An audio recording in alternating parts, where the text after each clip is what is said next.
ఓం గం గణపతియే నమః. ఓం నమః శివాయ. ఓం శ్రీ మాత్రే నమః. ఓం శ్రీ గురుభ్యో నమః. సర్వమంగళమాంగళ్యే శివే సర్వార్థ సాధకే శరణ్యే త్రయంబకే దేవి నారాయణి నమస్తే.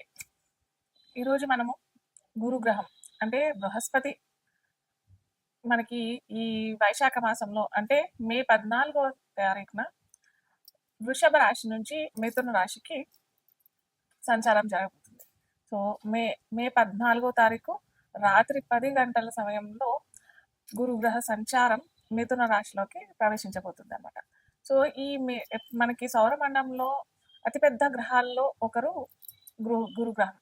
సో ఈ గురుగ్రహం ఏంటంటే మొత్తం భూమండలంలో ఉన్న అన్ని జీవరాశులకి ఈ ప్రభావం ఏ ఏ రాశిలో అతను అయితే సంచారం జరుగుతుంది ఆ రాశికి తగినట్టుగా మన మన ఏమంటారు స్వంతగా మనకు ఉన్న రాశిలో అలాగే గోచార రీత్యా కూడా చాలా మంచి ప్రభావము, చాలా చెడు ప్రభావము.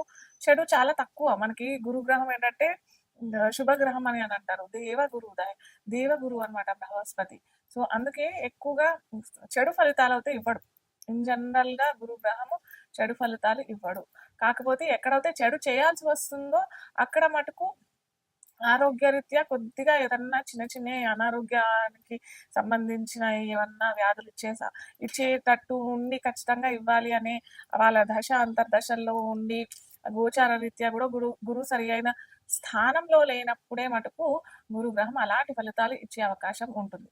కానీ జనరల్ గా చూసినట్టయితే మనకి సంతానానికైనా కానీ శుభకార్యాలకి అని అంటే ఒకరు గృహం కట్టుకోవాలి లేదా ఉద్యోగ రీత్యా అక్కడ ట్రాన్స్ఫర్ అవ్వడానికైనా కానీ లేదా కొత్త ఉద్యోగం వెతుక్కోవడానికైనా కానీ దేశ సంచారం కోసమైనా కానీ తీర్థయాత్రల కోసమైనా కానీ గురువు ఎప్పుడు మనకి శుభ ఫలితాలే ఇస్తాడనమాట.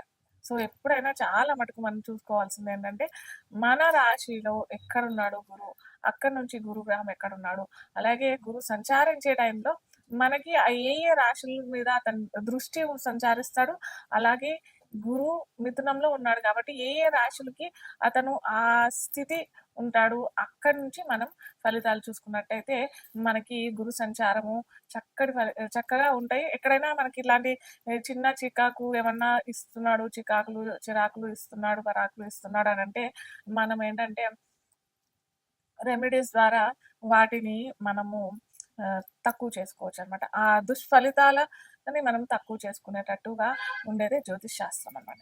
సో ఇప్పుడు మనము గురుగ్రహం ద్వాదశ రాశులకి ఎటువంటి ఎలా ప్రభావితం చేస్తాడు, అలాగే ఎటువంటి ఫలితాలు ఇస్తాడు అనేది మనము ఒక్కొక్క రాశిగా చూస్తామన్నమాట. ద్వాదశ రాశుల్లో మనకి 2వ రాశి ఎవరు అని అంటే వృషభ రాశికి అధిపతి శుక్రుడు. సో శుక్రుడు మనకి శుక్రుడు దైత్య గురువు. ఇక్కడ బృహస్పతి అంటే గురువు, దేవగురు వీళ్ళిద్దరికి యాక్చువల్గా అయితే చూస్తే పడదు. కాకపోతే శుక్రుడు ఉచ్చ పొందేది గురు రాశి అయిన మీనరాశిలోనే ఉచ్చ పొందుతాడు కాబట్టి మనకి వృషభ రాశిలో వారికి గురు సంచారం ద్వితీయ రాశిలో అవుతాడు కాబట్టి వీరికి అటు ఫైనాన్షియల్ పరంగాను అటు ఏమంటారు ఫ్యామిలీ పరంగాను ఫ్యామిలీ ఎక్స్పాన్షన్ గురువు అంటేనే వ్యాపకత్వం ఎక్కువ కలిగిన గురువు గ్రహం ఏదన్నా ఉంది అని అంటే అది గురుగ్రహం.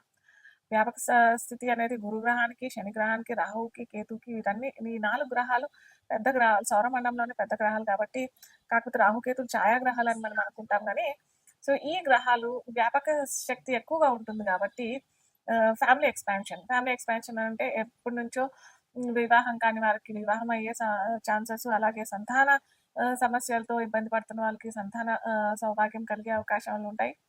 అలాగే అక్కడ నుంచి దృష్టి సారిస్తున్నాను అన్నాం కదా, తులారాశి అవుతుంది, వీళ్ళకి షష్ఠ రాశి అవుతుంది, అలాగే అష్టమ రాశి ధనుసు రాశి అవుతుంది, దశమ రాశి వృషభ రాశి వాళ్ళకి కర్మస్థానమైన ఉద్యోగ రాశి అవుతుంది. కాబట్టి వీరేంటంటే రుణ రోగ సమస్యల్లో చిక్కుకునే అవకాశాలు ఉంటాయి. కాకపోతే గురువు చూస్తున్నాడు కాబట్టి అక్కడి నుంచి రుణానుబంధం ఏదన్నా రుణాలు ఉన్నాయి బాగా ఉన్నాయి అంటే లోన్స్ అవి కొంచెం అధిగమించే అవకాశం ఈ ఇయర్ ఉంటుంది. కాబట్టి మీకు ఎంత లోన్స్ తీర్చుకునే అవకాశం ఉంటే అంత లోన్ ఎక్కువగా తీర్చుకోవడానికి ప్రయత్నం చేయండి. ఎందుకంటే నెక్స్ట్ ఇయర్ మళ్ళీ గురువు ఎప్పుడైతే కర్కాటకంలో వెళ్ళిపోతాడో అప్పుడు మీకు తీర్చే అవకాశం ఉండకపోవచ్చు. సో లోన్స్ ఎక్కువగా ఉంటే అవి తీర్చేసేసుకొని అలాగే రోగాలతో బాధపడుతున్న వాళ్ళకైనా కానీ మంచి ఉపశమనం అయితే లభిస్తుంది. ఎందుకంటే గురువు చూస్తున్నాడు కాబట్టి వ్యాప్తి చెందనివ్వడు. ఎక్కడైతే కూర్చుంటాడో ఆ స్థానం వ్యాప్తి చెందుతుంది, కానీ చూస్తున్న స్థానం బాగానే ఉంటుంది కాబట్టి రుణ రోగ శత్రువులు కూడా తగ్గిపోయే అవకాశం చాలా ఉంటుంది. అలాగే అష్టమం అంటే అష్ట కష్టాలు. అలాగే సడన్గా ఏదన్నా ఏమంటారు అటు ఇన్సూరెన్స్ అన్నా, లేకపోతే సడన్గా యాక్సిడెంట్స్, ఇలాంటివన్నీ జరిగే అవకాశాలు మనం అష్టమ రాశిగా మనం పరిగణిస్తాం. కాబట్టి గురుగ్రహం అష్టమాన్ని చూస్తున్నాడు కాబట్టి ఎటువంటి దుష్ఫలితాలు అయితే ఉండవు. కాకపోతే మీరు ఎల్ఐసి అలాంటివి ఏమన్నా కట్టినట్టయితే సడన్గా అది ఎక్స్పైర్ అవటము, మీరు చూసుకోపోవటము, లేదా సడన్గా అట్లాంటివి ఏమన్నా యాక్సిడెంట్స్ అలాంటివి అయితే ఏం కావు, హాస్పిటలైజేషన్ అట్లాంటివి కూడా ఏమి కావు. కాకపోతే ఇంట్లో ఉన్న వారికి ఇబ్బందులు అయ్యే అవకాశాలు చాలా ఉంటాయి కాబట్టి కొద్దిగా అక్కడ దృష్టి సారించడం చాలా ఇంపార్టెంట్. అష్టమం గురు రాశి కాబట్టి అక్కడ ధనసు అధిపతి గురువే కాబట్టి ఏమంటారు శరీరంలో ఏదైనా వ్యాప్తి చెందే అవకాశం అని అంటే వెనకడ్డలు, సెగగడ్డలు ఇలాంటివి అని అంటాం కదా.